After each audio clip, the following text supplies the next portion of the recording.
Good evening and thank you for joining us. There won't be indoor tennis in Thunder Bay this winter after all. The proponents of the new indoor facility at Chapels Park haven't been able to finalize the necessary agreements with the city in time for Monday's council meeting. That means the six-court tennis dome won't be finished until 2024. Jonathan Wilson is following this story and joins us live in studio with the details. Jonathan. Thanks, Ryan. The best case scenario for the $3.7 million project was to start construction in September and have it completed in December.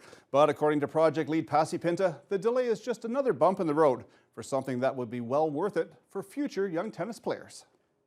Myself as a tennis player, I would have loved nothing more than to be playing indoors already this year. Pasi Pinta, the project lead for the Thunder Bay Community Tennis Center's indoor tennis facility, is conceding that all the ducks are not in a row in time for the project to be completed this fall. The proponents had hoped to complete a land lease and funding agreement with the city before this Monday's council meeting, but the timelines were too tight to meet. No, I think we've lost that opportunity, and working with the city to get approvals in place to get started this fall and complete it next spring, with the installation of the bubble itself, the building package, and paving of the courts for the indoor courts. The underground work happening this fall will include a natural gas line, sewer and water, and electrical connections, along with excavation work for the foundation and the dome. The estimated $3.7 million project has received $1.5 million from the city, $1 million from the province, $500,000 from Fednor, and $200,000 from Tennis Canada and Rogers. And Pinta is confident the delay will not impact those funding agreements. This is the second time the project has been delayed. Of course, we've had high hopes, already in 2022 that we would be substantially completed in 2022 with the project, and then just completing it in 2023. So things have taken longer than anticipated, and it's really the long game that we need to look at. Pinta says the new six-court tennis dome will provide benefits for 20 to 30 years when it's done, with more space and a 12-month season for around 2,000 users, young and old. It'll be a feature in the city that's been sorely lacking for a number of years, indoor tennis, as well as pickleball. We'll have a new facility that has designated times for pickleball as well, so we're excited about that. The expected new completion date is the late spring of 2024. Jonathan Wilson, TBT News.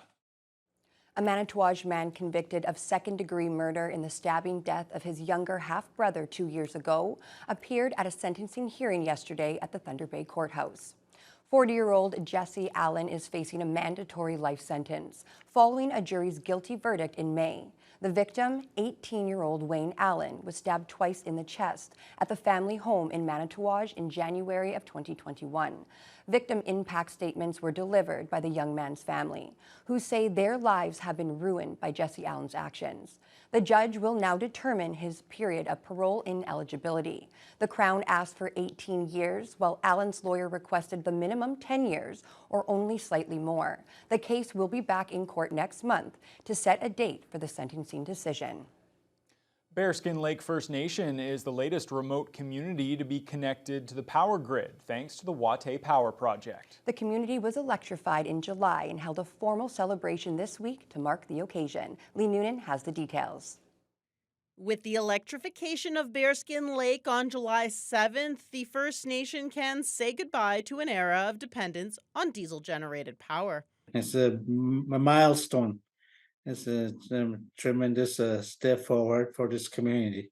According to Chief Kemenawadamin, power demand from the community of around 500 people had already maxed out the capacity of their diesel generator. Connecting to the grid will make it possible to power a new office building that had been sitting vacant, as well as several new homes now under construction, and some bigger projects going forward.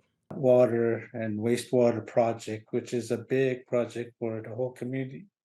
And also there's other buildings that will come along with that project, like a water treatment plant, garage, to house these vehicles and all. And there's another big office building we're looking at to house our health department workers. Roughly 600 kilometers north of Thunder Bay, Bearskin Lake First Nation is the northernmost community connected to the grid via the $1.9 billion Wataynikaneyap Power Project. Our communities need reliable energy in the community, and and we have achieved that. Bearskin is the fourth community to be powered up by the Wate project, with 5 more planned later this year and the remaining 7 in 2024. Kanekwenash says it's a big deal to see hydroelectric power become a reality in Bearskin Lake. We have been talking about this project for the last 16 years at least.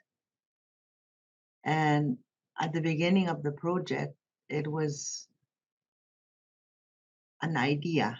Chief Kanema Waterman says there were some mixed feelings about the project as people saw the clearing of the 40-meter right-of-way, but that generally community members have come to understand the need. The most important thing that's prevalent in any project development is the respect and the responsibilities that each one must take especially when we deal with the land users in their homeland. Lee Noonan, TBT News. Officials with the Thunder Bay Regional Hospital say the 50-50 draws continue to pay dividends for patient care. Proceeds continue to help purchase much-needed equipment. This includes 2 new C-arm X-ray units, which will replace old ones bought in 2003. The C-arms are used in various areas, including the fracture clinics and ambulatory care. They provide crucial X-ray support during procedures like spinal surgeries. The new ones are expected to be in operation by next March. The hospital purchased both units at a cost of over $300,000, using around $100,000 provided by the 50-50 proceeds. Hospital Foundation CEO Glenn Craig says the money allows much-needed equipment to be purchased sooner than it otherwise would be. Usually we're in a funding arrangement with the hospital. The hospital has certain amounts of money that every year they allocate towards capital, but we're able to stretch those dollars by adding to them rather significantly. And like I said, we're doing more, faster, and we're dreaming bigger. The hospital's in a position not unlike the rest of the world where inflation has hit us. We've got equipment that's 20 years old and is starting some of the bigger pieces of equipment that are end of life, so the support from the foundation is incredibly important. Millima says the 50-50 draw also provided around $500,000 for last year's purchase of a new MRI machine, which had a total cost of around $3 million. That unit should be up and running by September 30th. Lakehead University's nursing program has a brand new state-of-the-art mannequin to work with. The computer-aided engineering device is no regular dummy, as it helps students practice real-life Code Blue situations. Joe Sadowski has the story. With this new high-tech mannequin, nursing students will know if they are doing CPR compressions properly, and it will give the students experience on various patient vital signs like breathing, heartbeat patterns, and pulse. We're so excited to have our brand new mannequin. We use it in our simulation lab, so we use it to simulate those high-stakes scenarios that our students might not see very often. So we allow our students to practice in a safe and supported environment and increase their confidence and competence so that they can deliver really awesome, safe, great patient care. Fourth-year nursing student Marianne Agbagoon says the practice she gets on the mannequins translates very well to real-life Code Blue situations. My name is Marianne and I'm your student nurse for today. How are you doing this morning? My chest is tight. Oh, does it hurt? This mannequin gave me a real life experience. I'm able to practice my compressions, know the right speed, the right depth, because there is a visual at the computer that I look at to see if I'm doing it right. And I believe that practicing with these mannequins and having this real life experience, when I went into clinicals, it helped me respond in a timely and a professional manner when faced with a real Code Blue situation. The lovely people at the Lakehead Nursing Program were kind enough to let me have a go at resuscitating the mannequin Jim back to health and to try my luck to see how I would fare in a Code Blue situation. Excellent. Oh yeah, Natural. I got trained. Yeah, you can see it. Is he alive? Yeah. Oh, come on, Jim. Stay with me. Good job. Along with the CPR practice scenarios, Simulation Lab Coordinator Carolyn Sabodig says they run a multitude of different sessions that the students love and learn a lot from.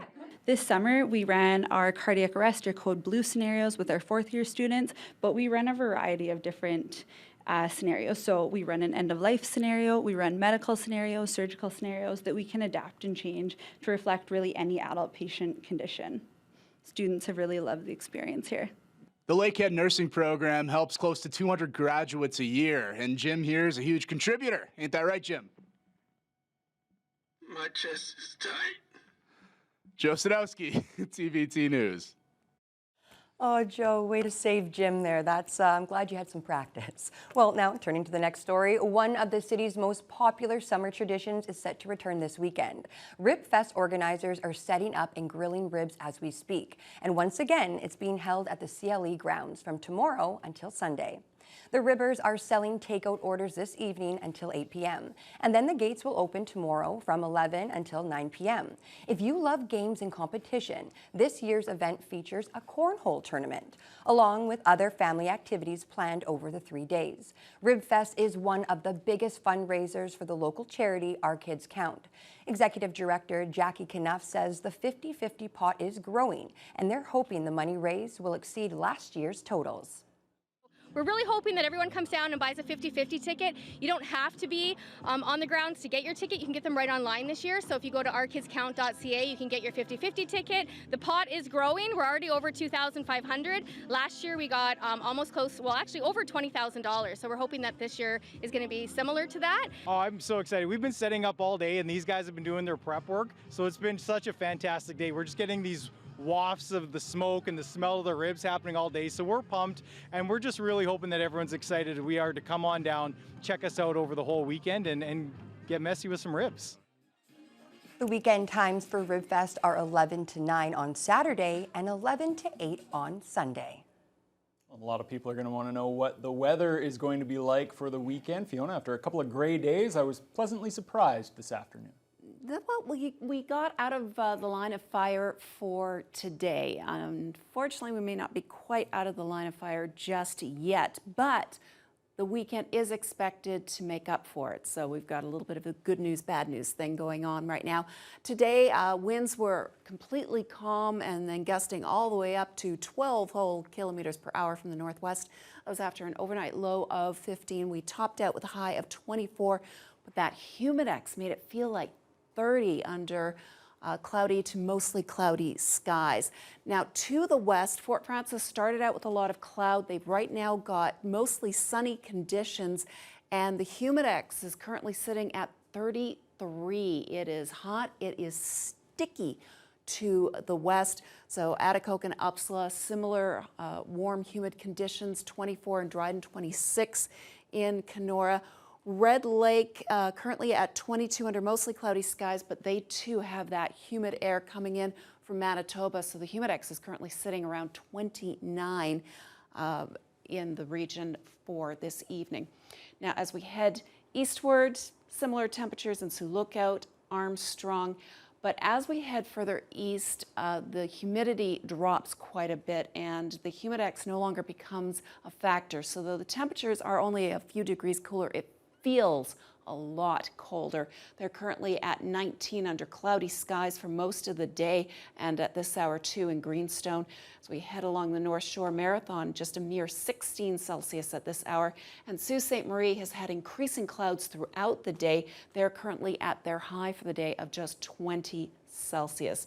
Now here in the city of Thunder Bay, we are going to drop only a few degrees down to 16 overnight.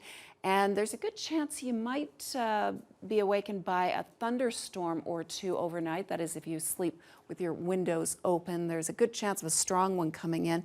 And as we head into Friday, this is where we get kind of iffy. There's some showers moving through, some of it possibly during the day, some of it in the evening. Here's the good news. Behind it, some clear skies for the weekend, and I'll have more details on that later on in the news hour. Well, thank you so much, Fiona. Well, former U.S. President Donald Trump is expected to surrender to authorities in Georgia later this evening. We'll have all those details for you as your Thursday News Hour continues. This is crazy. It's sad, and I never thought I would see it in my life.